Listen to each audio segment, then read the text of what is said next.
Good afternoon. My name is Nadia Nohar. Today I'm going to interview for our course Cross-Cultural Management. Could you please introduce yourself? My name is Noël Ramratan. I'm 18 years old. I live in The Hague. I'm Carol. I'm from Angola originally. I live here 10 years. Hi, my name is Maria Charles from St. Martin, which is an island in the Caribbean. What kind of body language do you use in your culture? Wow, a lot. It depends on the context. When I'm angry, I'll go like this. We have one way, come. One is like just a kiss. So. No, this is Dutch. So. Twice, and we have another one that go like. That's a greeting. It just depends who's the person coming to you. I mean, if you are close to a person, you like go kiss with your cheeks, but twice, but then body really hugging each other.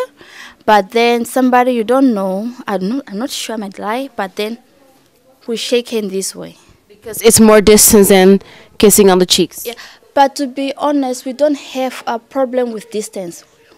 It's not an issue to us. So then for us, when the food is yummy, it was like this. Something like that.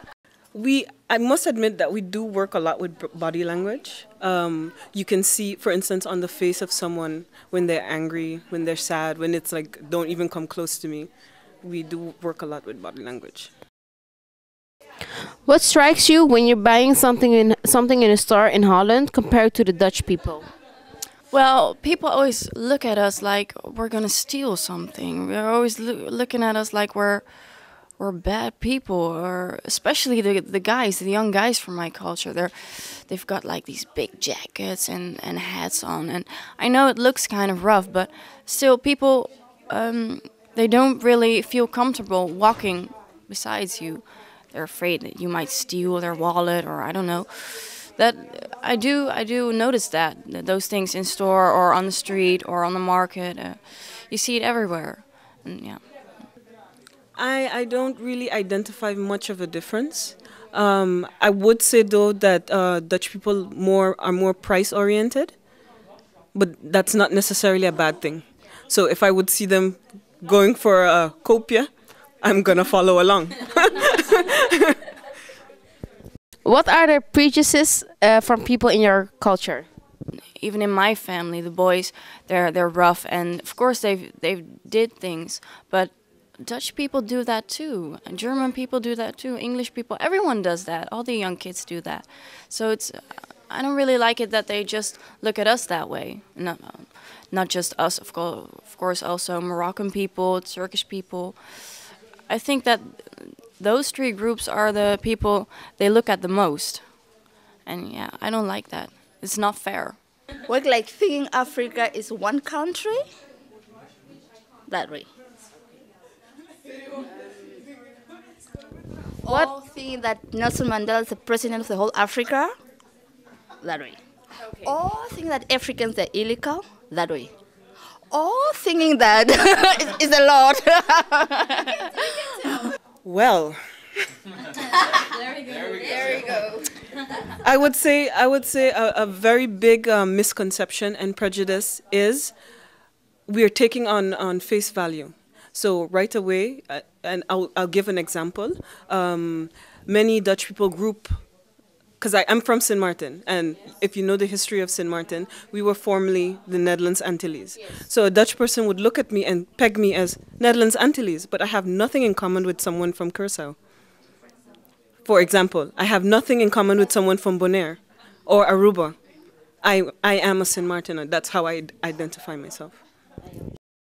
What kind of differences are between Dutch bosses and bosses in your culture, bosses from St. Martin? Okay, that's good, because I had the opportunity to work for both the Dutch boss and someone from my culture. And the difference, I would say, is the Dutch boss, there's no distance. So he expects me to call him Peter. When I am like, no, I don't want to call you Peter. Let there be a professional distance between us. Even though I can come to you anytime, I like that I can knock on your door when I have a problem. But I don't like this, hey, we're buddies, let's go for a drink after. For me, it's like, how you say, you water down the lines between professionalism and friendship too fast, and I don't like that. I prefer not to do that. Can you tell something about taboos or superstitions in your culture? Okay. Wow, let me go back in history. Why I have to go back in history is for you to understand how Sint Maarten is made up. It's a little bit like the Netherlands.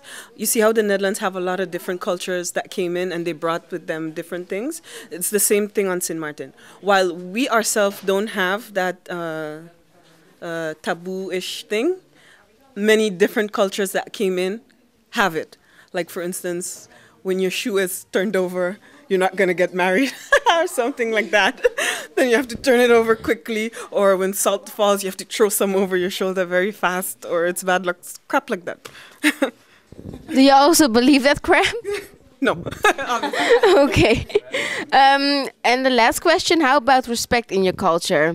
Does it mean a lot of respect, and how do you show respect to each other? I would say respect is very important for us. If someone has earned their stripes, we give their jacket. But for us, it's you earn it. It's not an automatic thing. It's not, listen, I'm the boss, you listen to me, and it goes automatically. That won't never happen. But on the other hand, if you've shown and demonstrated that you've done something, you know, you've done the study or the experience, we give respect very freely, and yeah, you see that openly in society. Yeah. Well, thank you for this interview. Thank you very much.